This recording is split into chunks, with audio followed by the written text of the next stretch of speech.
¿Eres de los que creen que las teorías económicas se invalidan unas a otras, que cuando aparece una nueva invalida la anterior? No, no es así. Aunque te lo hayan contado así, no son como las leyes de física. Las teorías económicas responden a los problemas socioeconómicos, políticos, culturales, económicos de una determinada época. Y en las determinadas preguntas dan determinadas respuestas. Por supuesto van evolucionando y por supuesto se pueden superponer en cierta medida unas con otras, no siempre. ¿Cuándo nacen las teorías económicas? Pues básicamente en el siglo XVI, cuando el mundo está interconectado, cuando Europa llega a China a través de España, el galeón de Manila, que salía de Veracruz, salía hacia España, de Acapulco hacia Filipinas, hacia Manila. Sí, los mantones de Manila no eran filipinos, eran chinos. Entonces nacen las teorías económicas, nace también con la escuela de Salamanca en el siglo XVI, de la Universidad de Salamanca, esa gran desconocida.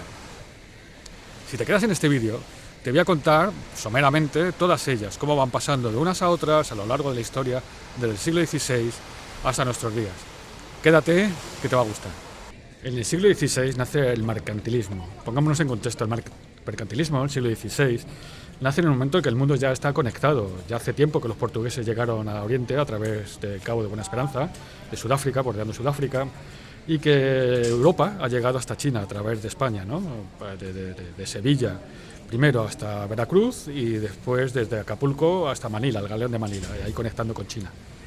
¿Qué se basa el mercantilismo? El mercantilismo se basa en que el Estado debe ser enormemente intervencionista. ¿Para qué? Para conseguir un objetivo: atesorar todo el oro y plata posible, todo lingotes y monedas, y que no salgan. Es decir, el Estado debe consistir en que el país atesore el Estado. Como te digo, el país es el Estado, es muy intervencionista, aunque todavía no habían nacido las naciones como las conocemos hasta ahora. Debe conseguir que el Estado, que el país atesore oro y plata y que no salga. Es la Francia de Colbert, es la Inglaterra de la lana, de la exportación de lana, de Flandes. Y contracorriente la España del Imperio Español, la España que ha conseguido conectar el mundo, como te digo, hasta Manila, Filipinas, y compra a China mercancías preciosas, le compra jade, le compra los mantones. ¿Y qué exporta? ¿Qué vende España? Vende plata. Vende plata. Al contrario que lo que hacen los países, otros países, sobre todo Francia, Inglaterra y Portugal, con el mercantilismo, España sí lleva sus metales preciosos, sí se deshace de ellos y consigue que China comercie, porque China no tenía plata. China no tiene plata, no tiene minas de plata y no puede acuñar a monedas. Gracias a eso, el Real da 8, pues hasta el siglo XVIII, incluso el XIX, seguía circulando por el mundo, cuando ya el Imperio Español había desaparecido. Estamos en la Francia de la Ilustración, del antiguo régimen, y en la mano del barón de Quesnay nace la fisiocracia. Physis es naturaleza en griego, la fisiocracia sería el gobierno de la naturaleza. Se contrapone al mercantilismo en dos puntos básicos. Primero, la riqueza de un país no está en el oro y la plata que atesora, sino en la tierra, el producto de la tierra, le produine. Y segundo, el Estado debe intervenir lo menos posible, por no decir nada. El individuo debe ser el rey. Laissez-faire, el dejar hacer, esa expresión tan conocida viene de la fisiocracia. La propiedad privada es sagrada, debe protegerse a toda costa, y realmente la desigualdad es un acicate para la creación de riqueza. Ya estamos en la revolución industrial y hay una figura, el escocés Adam Smith, de Glasgow, que va a ser el padre de la economía moderna, tal como la conocemos hoy, como ciencia. Adam Smith, que pertenece a la Ilustración no solo fue francesa, también fue escocesa, con Adam Smith, con Hume, y fue alemana, con el Aufklärung, tanto como la francesa, por no decir más. Propone en su libro La riqueza de las naciones el estudio de la riqueza de un país. Y dice que la riqueza de un país no depende del oro o la plata que tengan, sino del poder adquisitivo de sus ciudadanos. El Estado no debe intervenir, nada más que para tres situaciones, que son la defensa, la justicia y determinados servicios, como son los puertos, los caminos, y por supuesto para evitar los monopolios. Adam Smith propone la división del trabajo. Famosa es su experiencia de visita a una fábrica de alfileres, en la que ve como un hombre no podría fabricar un alfiler en un día. Sin embargo, trabajando en cadena, especializándose, se pueden producir muchísimos alfileres. Esa es la revolución industrial y ese es el trabajo en cadena. Nació así y lo academizó, perdón por el palabra, Adam Smith. Adam Smith, como digo, propone que el Estado intervenga poco, es también partidario del laissez-faire, del mercado y de la mano invisible. ¿La mano invisible qué es? El mercado. Cuando tú vas a la carnicería y el carnicero o el panadero te tratan bien, te dan un buen producto, lo hacen de forma egoísta, lo hacen por conseguir un beneficio. Pero ese beneficio beneficia también a la sociedad. Es decir, el egoísmo, entendido de buena manera, funciona de manera que todos salimos beneficiados con ello. Adam Smith no es un inmoralista, al contrario, hizo un tratado sobre la moral. Es muy partidario de la moral, férreo a la moral, pero del egoísmo bien entendido, del mercado, de la mano invisible, del laissez-faire. de la división del trabajo. A diferencia del mercantilismo, Adam Smith propugnaba que cada país produjese aquello en lo que es más eficaz, no todo, como en el mercantilismo, para exportarlo todo y no importar nada, conseguir oro y plata. Adam Smith establece el principio de ventaja absoluta. ¿Y qué consiste eso? Pues que cada país produzca aquello en lo que es más eficiente y compre lo demás. Lo mismo que un padre de familia no produciría aquello que puede comprar más barato fuera, un país no debe de producir aquello que puede comprar más barato fuera. Debe producir aquello en lo que es más eficiente. Después vendría David Ricardo. David Ricardo, para complementar a Adam Smith, David Ricardo era inglés, por supuesto, se hizo rico con el comercio y venía de una familia holandesa de origen sefardí, judío. Adam Smith establece el principio de las ventajas comparativas. Su problema es que las establece solo para el comercio internacional. Eso fue un error. El acierto es que las establece. Digo error porque también vale para el comercio interior, el comercio doméstico. Por un ejemplo, 2 países, Inglaterra y Portugal, y 2 producciones, paño y vino. Y reconoce que Portugal es más eficiente en las dos, produciendo paño y produciendo vino. ¿Qué ocurre? Que se va a producir en aquella de las dos en la que es todavía más eficiente, dejando la segunda para el otro país, para Inglaterra. Con lo cual también se puede producir en las ventajas comparativas. Estamos en el siglo XIX. El siglo XIX es el siglo de una prosperidad jamás conocida por la humanidad, con la producción industrial, con la innovación tecnológica. También es el siglo de la colonización de África. Es el siglo convulso también de revoluciones. En Francia la de 1848, la Comuna de 1871, que viene justo después de la derrota de Francia ante Prusia y después el nacimiento de Alemania como nación. Y es el siglo de Marx. Es el siglo de Carlos Marx, de origen judío, nacido en Alemania, en Trier, que habla del proletariado, ¿no? Marx es un hegeliano, es su maestro Hegel, y de la dialéctica. La dialéctica dice que el movimiento de la historia se basa en 3 pasos, que es tesis, antítesis, síntesis. Bien, para Marx acaba la historia con esta síntesis porque es la de la dictadura del proletariado. Cuando los obreros se hagan con el poder. ¿Por qué? Porque están explotados por los burgueses. La burguesía ya existía de la Edad Media, existía como artesanos y como comerciantes, pero ahora los burgueses son los propietarios de los medios de producción. Y para Marx, y vamos ahí a su teoría económica, el valor de un producto está el valor del trabajo que se ha empleado para producirlo. Es una teoría totalmente errónea. Pero la diferencia entre el valor del producto, el valor de venta, y el valor del trabajo es la plusvalía, que es lo que roba la burguesía al trabajador.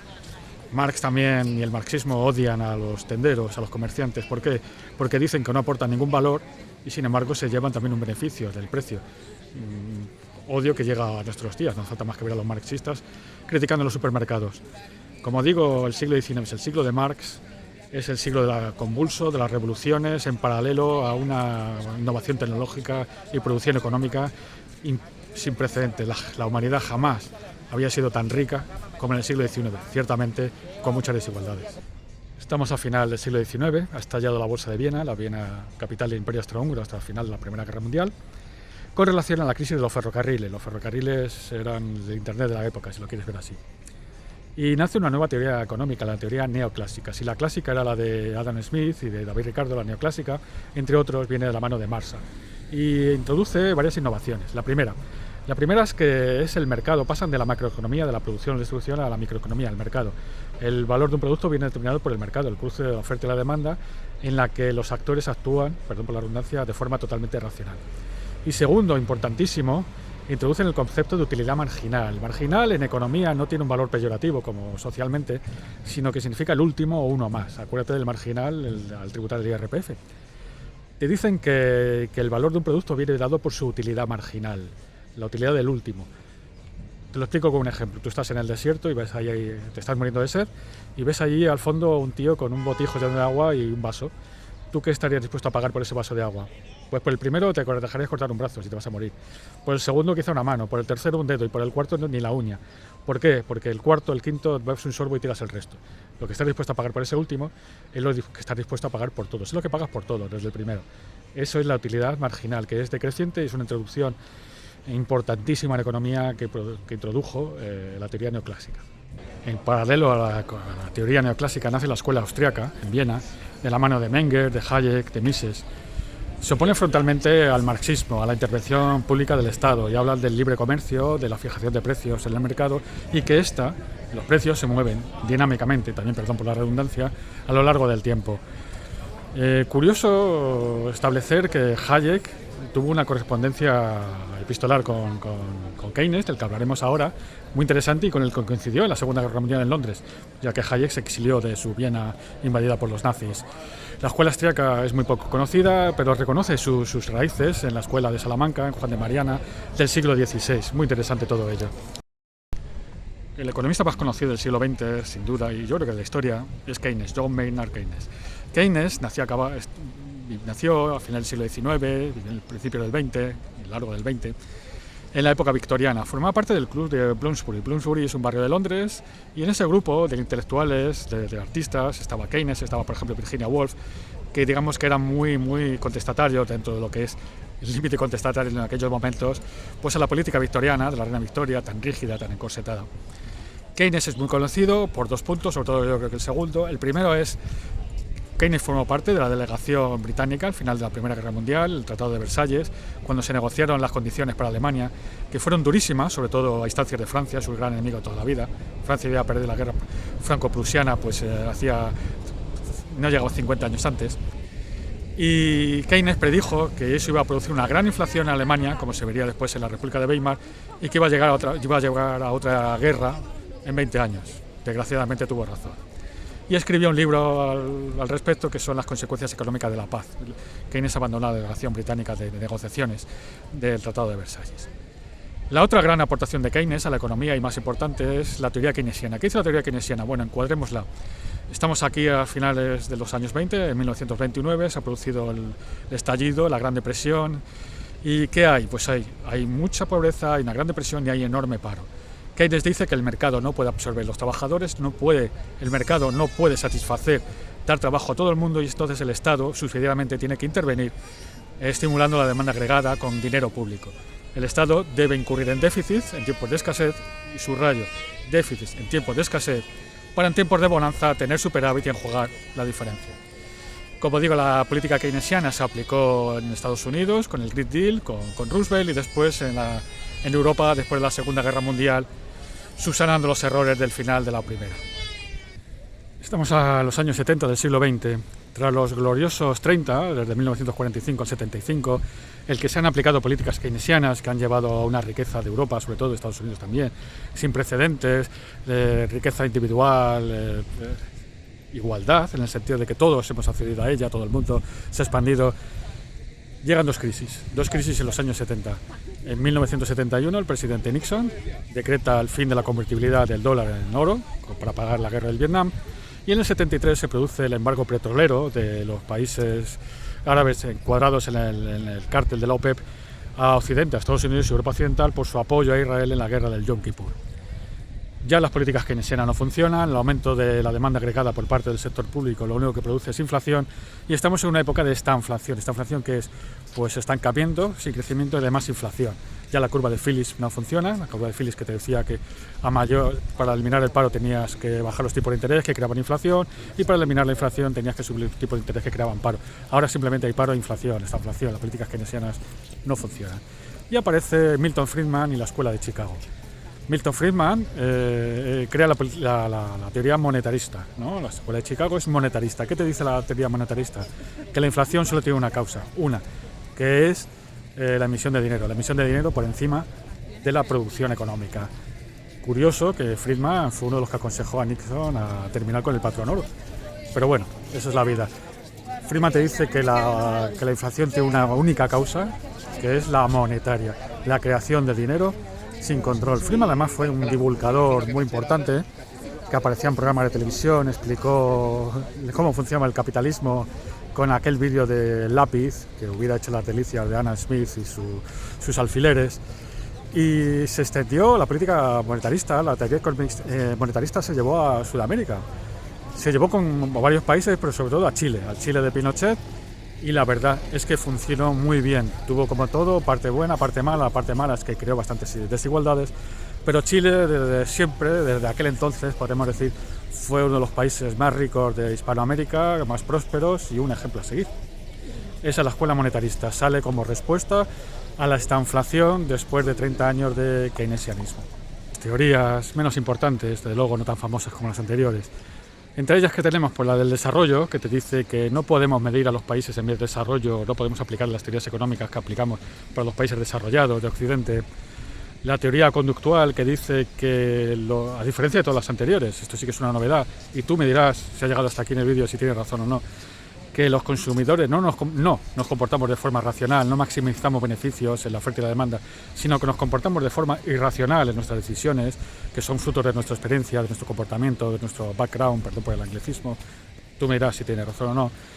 Y teorías como, bueno, esta es una pseudoteoría la que vivimos, por no decir sufrimos hoy en día, que es la nueva teoría monetaria, la Modern Monetary Theory, que es tan antigua como andar de pie, que es la de la inflación vía emisión de dinero público, todo se paga con dinero público. Yo que es muy antigua porque ya viene, bueno, desde el Imperio Romano, cuando se bastardeaba la moneda, se le quitaba plata a las monedas cada vez más, o cuando la República de Weimar, que acabo de hablar de ella, cuando la inflación era tan grande que, bueno, si te sentabas a tomar una cerveza, existe la anécdota esa, ¿no? Te sentabas a tomar una cerveza y, bueno, en vez de pagarla al momento, la pagas después de un rato cuando te la has tomado, y cuando vas a pagar te dicen que ya no es el precio de inicio, que era más cara, ¿no? Cuando una carretilla de billetes, pues valían menos los billetes que la carretilla de ellos. ¿Vamos hasta ese punto? Pues no lo sé, pero la nueva teoría monetaria es eso, que todo se soluciona emitiendo dinero. Espero que te haya gustado este vídeo, que te haya resultado interesante, que te haya enseñado algo, esa es realmente mi verdadera intención. Y bueno, si te ha gustado, pues dale un like y sígueme. Gracias y hasta el siguiente.